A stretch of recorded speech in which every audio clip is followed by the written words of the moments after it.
Praise the lord. ఈరోజు వాక్యాంశము 2 కొరింథీ పత్రిక 8వ అధ్యాయం 2వ వచనం. వారు బహుశ్రమ వలన పరీక్షింపబడగా అత్యధికముగా సంతోషించిరి. ఆమేన్, హల్లెలూయా. ప్రభు ఈ వాక్య భాగం నుండి ఈరోజు మనతో ఏం మాట్లాడుతున్నారు, మనల్ని ఎలా ధైర్యపరుస్తున్నారో చూద్దాం.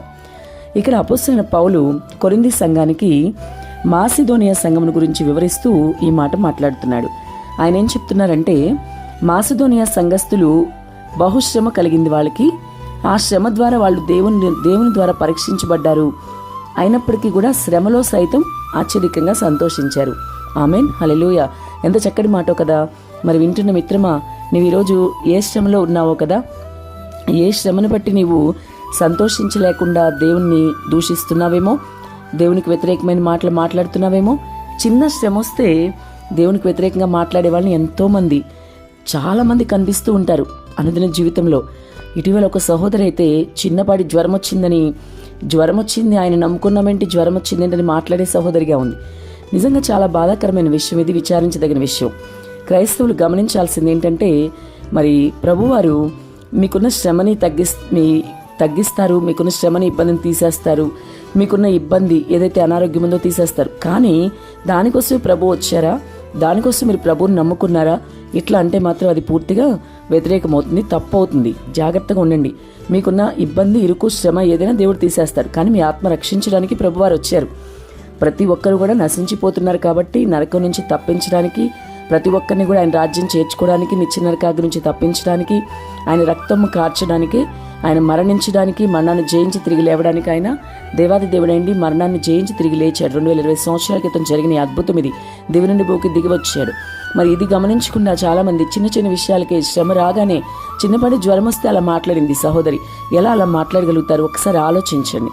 వింటున్న సహోదరుడా, నీవు కూడా ఒకవేళ ఇటువంటి స్థితిలో ఉన్నావేమో.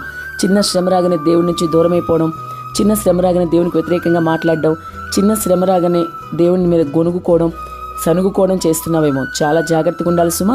అలా చేయడానికి ఎంత మాత్రం కూడా వీల్లేదు. ఎందుకంటే ఇక్కడ చూడండి, కొరింథీ సంఘానికి మాసిదోనియా వారి గురించి రాస్తూ పౌలు మాట్లాడుతున్నారు కదా. ఎంతో శ్రమ వలన వాళ్ళు ఇబ్బంది పడ్డారంట, అయినప్పటికీ బహు సంతోషించారని రాస్తున్నారు.